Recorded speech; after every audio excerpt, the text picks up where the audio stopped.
नमस्कार दोस्तों। मैनचेस्टर का आज आखिरी दिन है।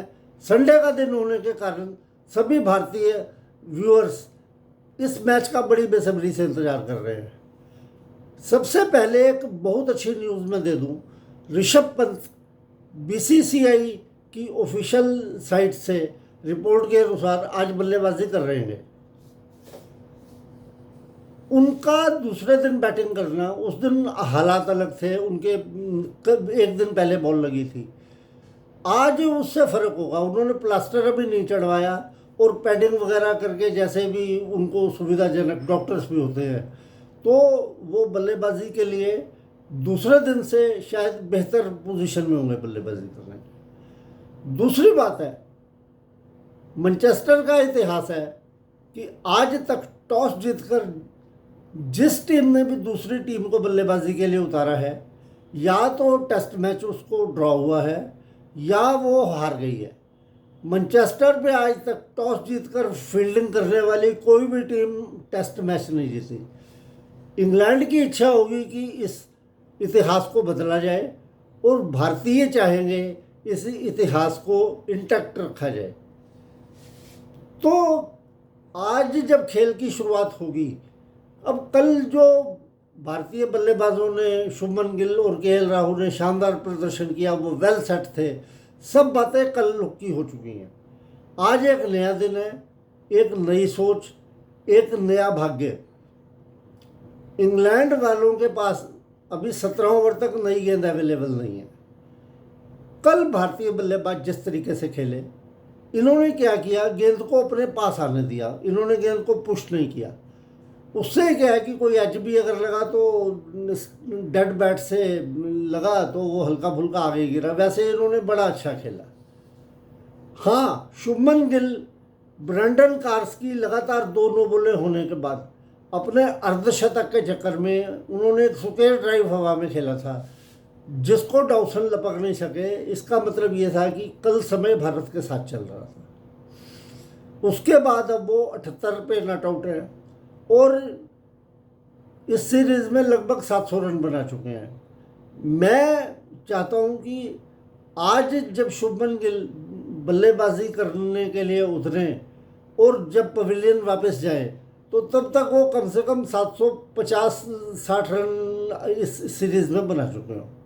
मतलब उनसे एक बड़े शतक की आशा करता हूँ। लेकिन ये काम भी इतना आसान नहीं होगा। वेरी टेरी पिच पर जब इंग्लैंड आज बॉलिंग की शुरुआत करेगा, उन्हें भी पता है अभी नई गेंद 17 ओवर दूर है।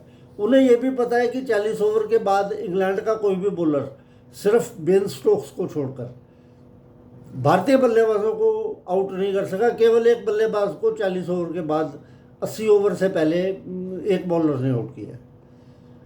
तो 17 ओवर का खेल, मैं ये नहीं कह रहा कि लंबे लंबे शॉट खेलो, अटैकिंग स्ट्रोक मारो, तुम नहीं मार सकते क्योंकि तुम्हारे माइंड सेट है इस वक्त कि हमने टेस्ट मैच को ड्रॉ करना है। उससे जैसे कल खेले थे सीधे बैट से खेलो, लेकिन डॉसन, उसको इतनी रिस्पेक्ट देने की ज़रूरत नहीं है। उन्होंने जो फील्ड ले रखी थी, 3 फील्डर क्लोजन में रखे हुए हैं, एक थर्ड मैन पे दे दिया, एक पॉइंट पे बाउंड्री को दे दिया, 6 फील्डर ऑफ साइड में रख के डॉसन गेंद कर रहा था। तो मैं ये नहीं कह रहा कि उसकी गेंद को मारने भागो, तुम छक्के चौके लगाओ, लेकिन 3 सिंगल 4 सिंगल लेते रहो उसके ओवर में, ताकि इतनी आसानी से वो ओवर अपना पूरा करने में कामयाब ना हो सके। आज 17 ओवर तक डॉसन को आप काफ़ी देखोगे। शुरुआती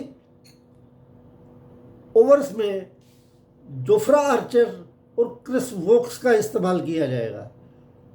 अभी वैसे सुबह सुबह रोलर होगा तो 15-20 मिनट, आधा घंटा उसका असर भी होता है, लेकिन इस वेरी टेरी पिच पर जहाँ पे गेंद घुमाव ले रही है, कभी पड़ के बिल्कुल नीचे रह गई, कभी ऊपर आ जाती है, तो इंग्लैंड वाले कोशिश कर रहे हैं बिल्कुल विकेट टू विकेट गेंद करने की कि भारतीय बल्लेबाज लाइन को चूके और वो या तो एलबीडब्ल्यू हो, नहीं तो बोल्ड हो जाए। बाउंसर भी अगर वो इस्तेमाल कर रहे हैं तो वो भी ज़्यादा ऊंचाई प्रदान नहीं कर रहे हैं, विकेट थोड़ी स्लो भी हो गई है, इसका भारतीय पूरा फ़ायदा उठा सकते हैं। तो लेकिन ये भी बात है कि भारत को बल्लेबाजी चाहे काल से 1 घंटे बाद तक करनी पड़ेगी, क्योंकि इंग्लैंड की लीड है 311 की। अगर मान लिया लंच तक भी खेले तो जिस गति से कल खेल रहे थे उससे मैं मान लिया थोड़ा बहुत सुधार भी होगा तो 80 रन और कम हो जाएंगे। उसके बाद भी अभी 57 रन फिर भी दूर होंगे ये। लंच और चाय के बीच अगर भारतीय टीम लगातार अच्छा प्रदर्शन करती रही तो ये लीड को पाट कर इनका स्कोर खड़ा होना शुरू होगा, जो इंग्लैंड को चौथी पारी में बनाना पड़ेगा। लेकिन अगर सपोज करो कि ये 450 रन बनाकर चाय के 1 घंटे बाद आउट हो जाते हैं तो इंग्लैंड को कितने बनाने पड़ेंगे? 130-35 रन बनाने पड़ेंगे और उन ओवर मिलेंगे 15-16। और बड़ी बात नहीं है कि इंग्लैंड ये 15-16 ओवरों में भी जो भारतीय अटैक की हालत है ये स्कोर चेज करने की ताकत रखता है। तो इस वजह से जितना भारत को लंबा खेलना पड़ेगा और आज थोड़ी पॉजिटिव इंटेंट दिखानी पड़ेगी ताकि स्कोर ऐसा हो जाए कि इंग्लैंड सोचे कि अब ये मैच ख़त्म हो गया।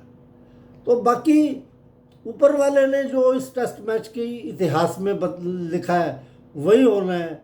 हम तो आशा कर सकते हैं कि भारतीय इस टेस्ट मैच को बचाकर जब तुम्हारे ओवल में जाएंगे तो इंग्लैंड बुझे हुए मन के साथ जाएगा और ये 7वें आसमान पर अपना कॉन्फिडेंस लेकर जाएंगे।